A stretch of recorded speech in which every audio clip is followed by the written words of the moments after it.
আসসালামু আলাইকুম সবাইকে। আশা করি সবাই ভালো আছেন।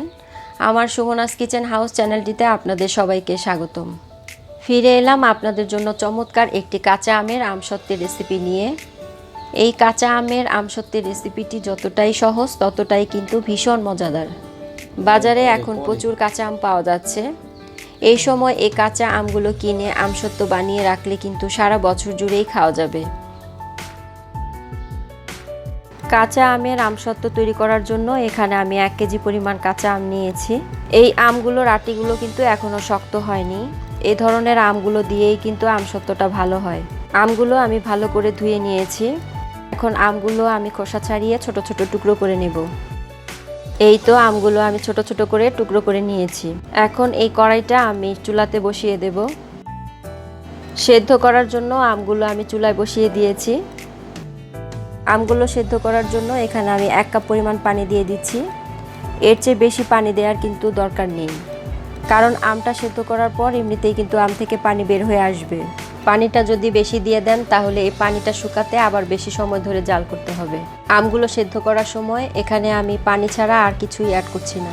এখন আমগুলো একটি ঢাকনা দিয়ে আমি ঢেকে দেব আর ফিরে আসবো 2-3 মিনিট পর। ফিরে এলাম 3 মিনিট পর। এখন স্প্যাচুলা দিয়ে আমি আমগুলো একটু নেড়েচেড়ে নিচ্ছি।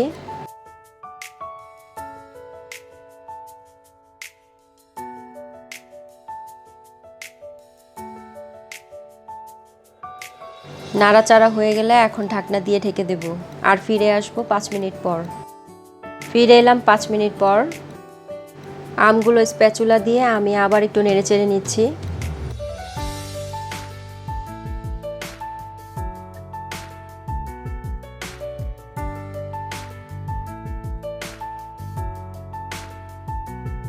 আমগুলো কিন্তু সেদ্ধ হয়ে গেছে। এখন আমি চুলাটা বন্ধ করে দিচ্ছি। গরম থাকা অবস্থায় আমগুলো চেলে নিতে হবে। সেদ্ধ আমগুলো চেলে নেওয়ার জন্য এখানে আমি চালনি বা ছাঁকনি নিয়েছি। এখন অল্প অল্প করে আমগুলো আমি চেলে নেব। আমের আটি শক্ত না হওয়ার কারণে আমের মধ্যে এখনও আঁশ হয়নি, তাই সেদ্ধ আমগুলো তাড়াতাড়ি চেলে নেওয়া যাবে।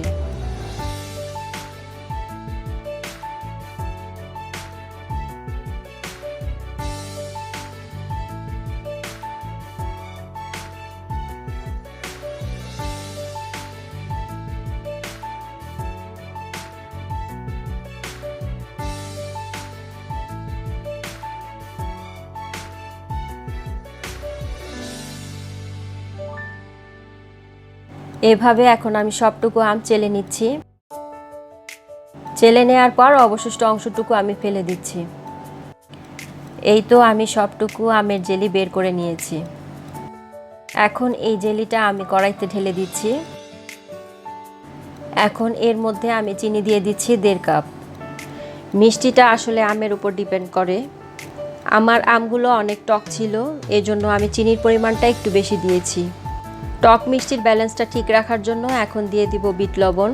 বিট লবণের পরিবর্তে এখানে সাধারণ লবণ দিলেও চলবে, তবে বিট লবণ দেওয়ার কারণে আমসত্ত্বের টেস্টটা কিন্তু বেড়ে যাবে, তাই চেষ্টা করবেন বিট লবণটা দেওয়ার জন্য।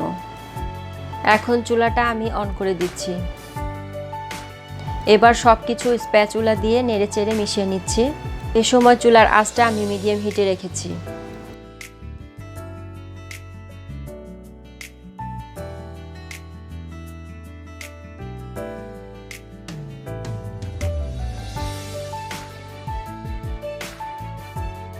এখন দিয়ে দিচ্ছি শুকনো মরিচ। এখানে আমি 2-3টা শুকনো মরিচ টেলে হাত দিয়ে গুঁড়ো করে নিয়েছি, এটাই এখন আমি দিয়ে দিচ্ছি। এবার আবার একটু নেড়েচেড়ে নিচ্ছি।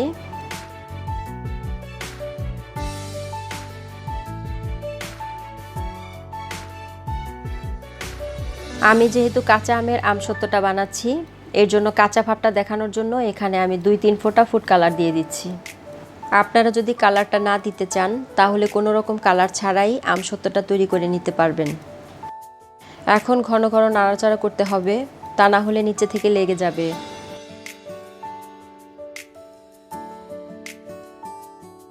নাড়তে নাড়তে জেলিটা কিন্তু ঘন হয়ে এসেছে। এবার দিয়ে দিব 1 টেবিল চামচ ভিনেগার। ভিনেগার আচারটাকে ভালো রাখতে প্রিজারভেটিভ হিসেবে কাজ করবে, যার কারণে আচারটা অনেক দিন পর্যন্ত ভালো থাকবে। ভিনেগার দেওয়ার পর জেলিটা আর বেশিক্ষণ চুলাতে রাখা যাবে না। এখন স্প্যাচুলা দিয়ে কিছুটা জেলি উঠিয়ে আমি দেখাচ্ছি।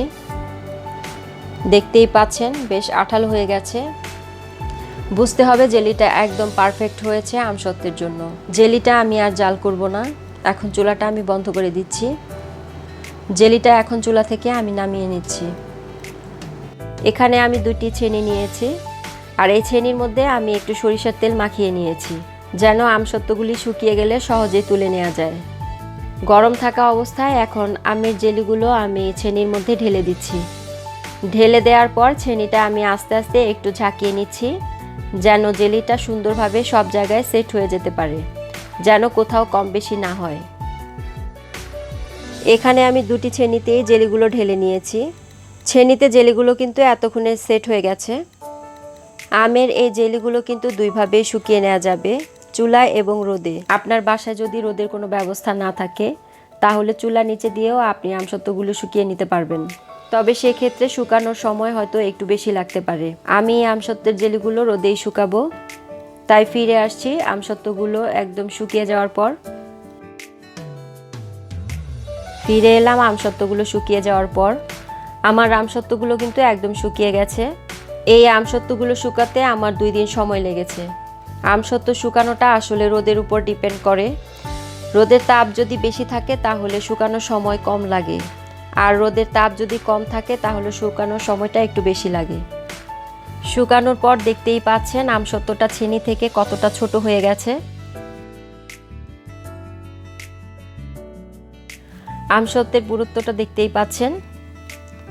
এখন আমসত্ত্বটা আমি একটু উল্টে দেখাচ্ছি। এখন একটা আমসত্ত্ব আমি কেটে রোল করে দেখাচ্ছি।